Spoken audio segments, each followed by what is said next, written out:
Ғазиза Жұбанова атындағы облыстық филармония залында қаржыгерлердің кәсіби мерекесіне арналған салтанатты жиын өтті. Бұл ұлттық валюта теңге күнімен орайлас келетін маңызды мереке. Облыстағы қаржы жүйесінің қызметкерлерін облыс әкімі Бердібек Сапарбаев құттықтап, ел экономикасын өркендету жолындағы қызметтеріне табыс тіледі. Осыдан 22 жыл бұрын ұлттық нақыштағы төл теңгеміз қабылданған болатын. Қазақ елі өз валютасын айналымға шығарғанда алаңдаушылық болған жасырын емес. Дегенмен теңге уақыт ағымына сай өз өміршеңдігін көрсетті. Осылай деген облыс басшысы қаржы саласының қызметкерлері үкіметтің, ұлттық банктың, әкімдіктің саясатын жүргізуге белсене қатысып, еліміздің дамуына үлес қосып отырғанын атап өтті. Үлесі бар. Мемлекет басшысының айтқан сөздерін жақсы білесіздер.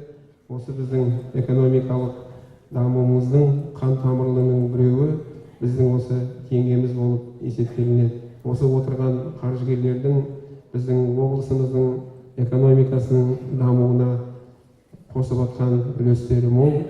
Әрқайсыларыңыз өздеріңіздің салаларыңызда үлкен мамансыздар. Біраздарыңызды енді мен сырттарыңыздан, кейбіреулеріңізді жұмыс барысында білемін. Сондықтан мына үлкен кәсіби мерекенің алдында барлықтарыңызды облыс басшылығының атынан мерекелеріңізбен құттықтаймын.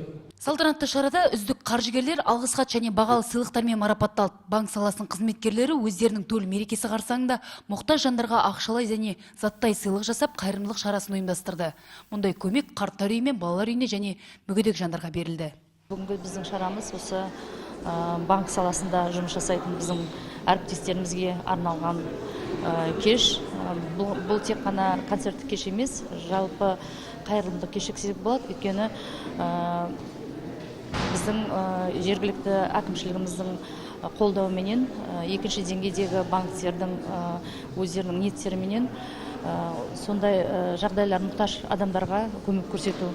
Мерекелік шара облыстық филармонияның әртістері мен банк қызметкерлері қатысқан гала-концертпен аяқталды. Мерекенің жоғары деңгейде өтуіне атсалысқан ұлттық банк филиалына және екінші деңгейлі банктерге облыстық филармония ұжымының атынан алғыс хат тапсырылды.